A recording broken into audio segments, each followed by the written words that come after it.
Walter Carter here with a rare and unusual teardrop shape acoustic Hawaiian guitar made by Chris Knutsen probably in the 1910s. It's hard to know where to start with Chris Knutsen. He was born in Norway in 1862. His family moved to the States. He grew up in Minnesota. In 1895, moved to the Seattle area, first in Port Townsend. In 1896, he filed a patent for an unusual type of guitar. He called this a one-arm guitar. We can tie that in with this guitar because the label says sole patentee one-arm guitar. Now, this is not a one-arm guitar. Those were a kind of heart guitar, most familiar under the Dyer brand, some of which, the early ones at least, were made by Chris Knutsen.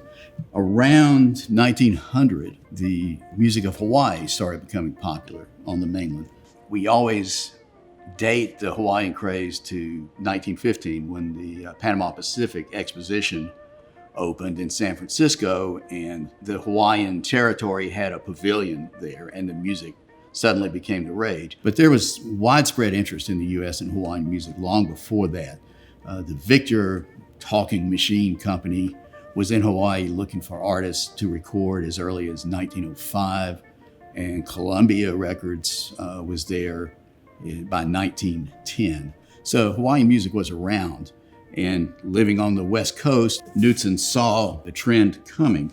And theory is that he adapted the hollow arm to the neck of a Hawaiian guitar. You play it with a steel, no need to fret it. In fact, there are no frets on this guitar. That increased the volume of air in the guitar, gave it a really rich,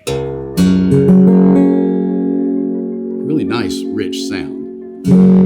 And plenty of sustain, which was pretty good for the Hawaiian music of the day. It was fairly simple. The steel parts were there, but not jazzy as they would be later, say in the 20s, and certainly not the long, fluid, sweet Leilani type of style. This teardrop shape is not typical. Most of the Knutsens have a kind of guitar shape, but just to illustrate the diversity, this is a Hawaiian guitar, square neck, but it still has two of the heart guitar strings.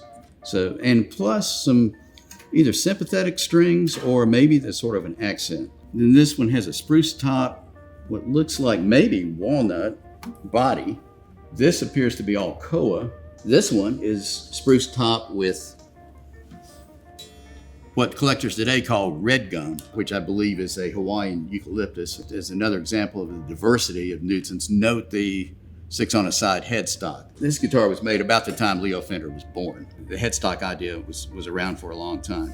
In 1914, a year before the Hawaiian craze officially got off the ground, Knutsen moved to Los Angeles. Probably the biggest teacher, distributor of guitars there to take advantage of the Hawaiian movement was the C.S. Delano Company. They contracted not with Knutsen, but with Herman Weisenborn. Weisenborn made them in very much the same style as Knutsen, except that they were more standardized. Knutsen continued to make guitars well into the 20s, but Weisenborn became the major maker. Started its own company in 23. It was the most popular style of Hawaiian guitar in the late 20s. By 1930, this guitar was a relic of a far distant past. Hawaiian music had changed dramatically during that time, and this guitar wouldn't fit in at all. But if you want to hear the sound that got Hawaiian music off the ground and sort of captured the fancy of Americans back in the teens, pick up one of these Knutsens.